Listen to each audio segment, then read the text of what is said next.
diskutieren. Zum Glück ist wichtig. Mit dem Fabian Unterreger. 5 Goal in 9 Minuten gegen Wolfsburg. Der Bayern-Spieler Robert Lewandowski hat die Fußballwelt begeistert die Woche. Da braucht man eigentlich in der Nationalmannschaft, Christoph Mörgeli, oder? Ja, so einen müssen wir. Ja, so einfach ist es nicht, Herr Gerber.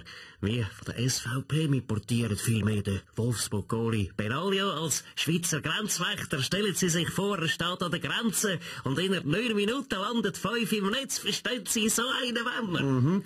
Fast Profifußballer und Ex-Bachelor Vuja Gavric. Was für ein Spieler, oder? Ich muss sagen, ich habe schon 9 Frauen in 5 Minuten gehabt.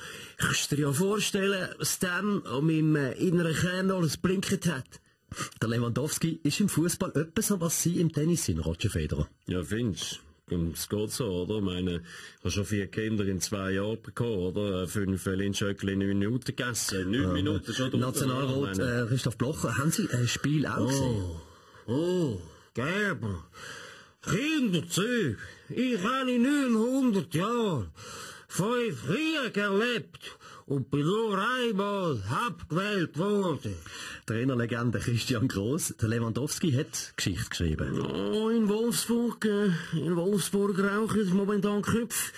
Und die Auspuff, 5 Goal in 9 Minuten und 28 Milliarden in einer Woche verloren. Ja, da waren wir bei dem VW-Skandal. Das grosse Thema die Woche, Roger Köppel. Falsche Messwerte bei Volkswagen. Das geht zu weit, oder? Wo ist jetzt das Problem? Um was geht's? Es weiss doch jeder, dass Messwerte nicht stimmen können. Ein Beispiel.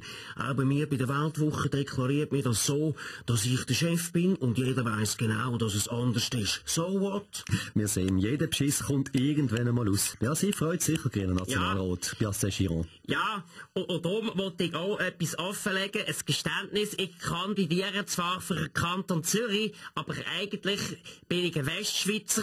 Ich verstecke das einfach sehr gut hinter einem einwandfreien Zürich-Dialekt. Na klar. Der VW-Chef hat also den Hut genommen. Ob der noch eine Stelle findet, Ständerat Felix Gutzwiller? Ja, falsche Versprechen sind in der Autobranche offenbar ein Problem. Besser fahrt er mit dieser Kernkompetenz als Politiker oder Lobbyist für eine Krankenkasse.